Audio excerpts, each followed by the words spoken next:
Live from Fargo and serving you on TV, online, and on the go. This is Valley News Live at 5. Newly obtained court documents show Marcus Schumacher was armed and ready to pull the trigger the night of February 10th. Thank you for joining us tonight. Those documents outline what led to the murder of Fargo police officer Jason Mosier. Valley News Team's Bradford Eric was able to get a copy of the search warrant. And Bradford, what can you tell us? Andrea, these court documents outline the events of overnight February 10th to the 11th. The warrant says shortly after 7 p.m., Fargo police officers responded to a domestic violence call to the house on 9th Avenue North. It was Schumacher's son calling that his dad had a gun and had tried to shoot his mother. About an hour later, Marcus Schumacher called dispatch himself, saying he had a weapon and that he would wait for everyone to, quote, get out of the area, adding he will hurt, quote, anyone that comes close to the house. The documents say at 8:21 a gunshot was fired out of the window of the residence, and 3 minutes later Schumacher said to dispatch, quote, I told you I was serious. It was at 9:23 the report says dispatch received notice of an officer down. It was just before 6 a.m. Thursday, February 11th, that officers could gain entry to Schumacher's house, where he was found dead on the living room floor with a Winchester .243 caliber rifle underneath his body. We don't know yet how many rounds police fired at Marcus Schumacher, but remember, according to the ATF, a restoration of rights occurred here in North Dakota, allowing Schumacher to buy and own a firearm. Andrea? All right, thank you so much, Bradford. Coming up at 6 o'clock, we'll have a more in-depth breakdown of what investigators found upon entering Schumacher's home, including empty pill bottles, dozens of spent shell casings, and a number of guns. To see the full documents, go to valleynewslive.com and click on this story. Also new at 5, we're following a story we first brought you months ago. The investigation into the misuse of government property against the Stutsman County Sheriff's Department has concluded. The BCI investigated the claims and found that there wasn't enough evidence to charge anyone in the department. Now the sheriff's and police departments have concluded their internal investigation into the claims. One of the suspects in the BCI investigation, Sergeant Elizabeth Kapp, has just been terminated from the Stutsman County Sheriff's Office after working there for nearly 13 years. Kaiser said Kapp had been subject to a performance improvement plan since November after receiving an unsatisfactory performance review and a letter of reprimand. Inside Kapp's termination letter from Kaiser, it says that Kapp sent emails about Kaiser and the investigation saying, quote, you screwed me over with the evaluation and appeal process, and that the county is run like communists.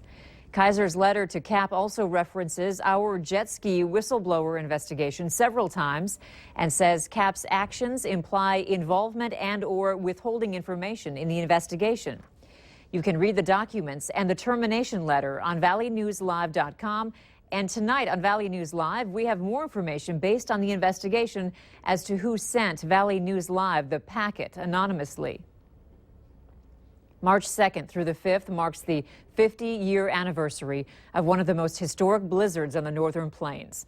In 1966, the massive blizzard set a 3-foot record for snowfall in one event in North Dakota.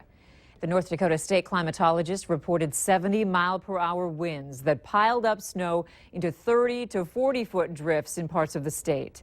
Power was out for several days in some areas, and 9 people died in North Dakota and Minnesota. Heavy drifts crushed sheds and broke windows. Another cool gray day, and there's snow out there. Will it hit the valley tonight? Let's check in with Chief Meteorologist Hutch Johnson for more details. Hutch? Andrea, some of the snowflakes on the radar are just now entering the far southern Red River Valley, and we do have some heavier returns on the radar south of Bismarck.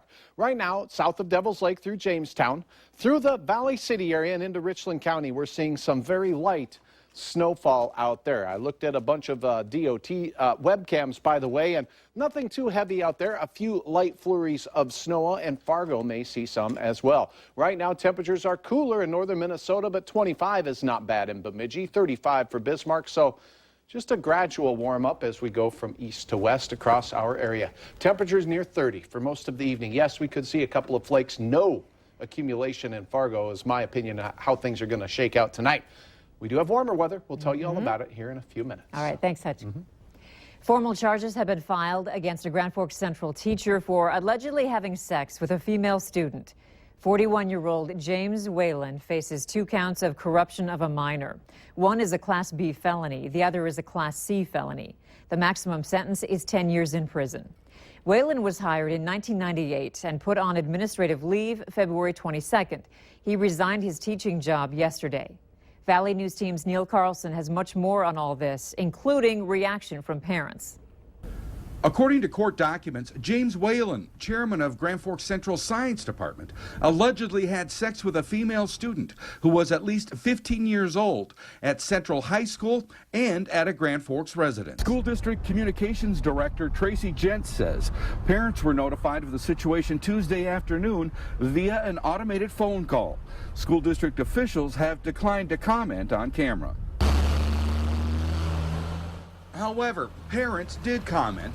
When we drop our kids off at school, there's an expectation they'll be safe and we can get on with our day.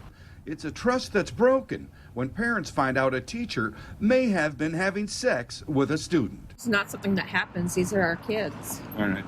Do you think the punishment should be severe? He's a teacher. He's a leader.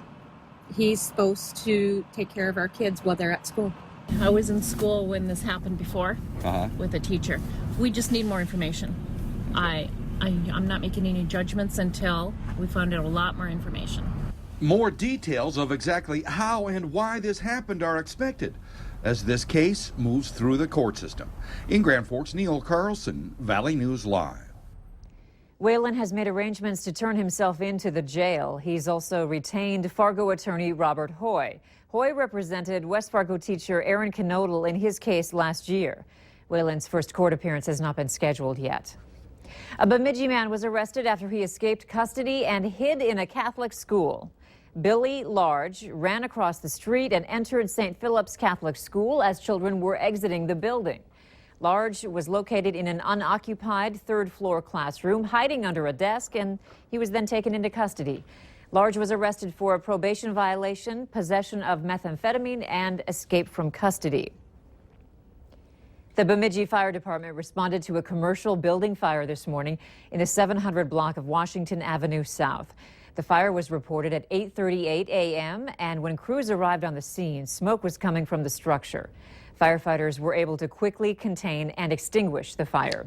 Damage is estimated at $87,000. No one was injured, and the cause of the blaze remains under investigation.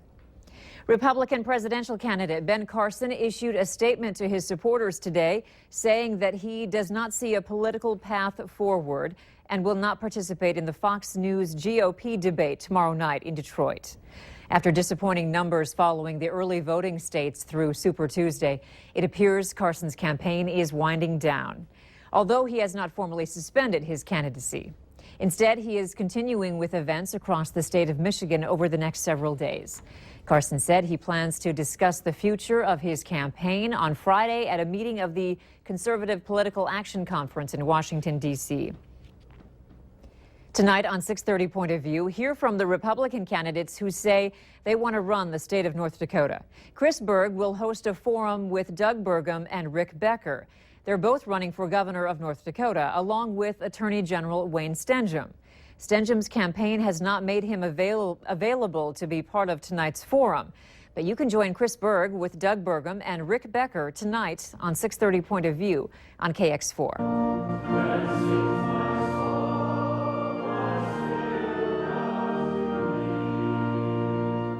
A funeral was held today for longtime sportscaster Scott Miller. Miller passed away on February 25th after a long battle with cancer. He was 57. Miller was the play-by-play voice of the North Dakota State University Bison football and basketball teams since 1996 and the Fargo-Moorhead Redhawks since 2006. Many knew him for his signature saying, "My, oh my," for big plays. In honor of Miller, the Newman Outdoor Field press box will be dedicated as the Scott Miller press box by the Redhawks on opening night of the 2016 season. Placing your loved one in the care of others in a nursing home, for example, can be stressful. Tonight on Valley News Live, 10 at 10, we'll tell you what Minnesota and North Dakota are doing to stop abuse from happening again and again. But they should be asking the facility where they want to put their loved one if they're aware of it and do they use it. Tune in tonight on Valley News Live 10 at 10 to see the investigative report from Ashley Bishop. Kids are celebrating Dr. Seuss's birthday around the country by reading across America. That's still ahead tonight. And we're tracking a few flakes flying through southeast North Dakota. Details on where they're heading and what your temperatures look like for the remainder of the week. Coming up right after this.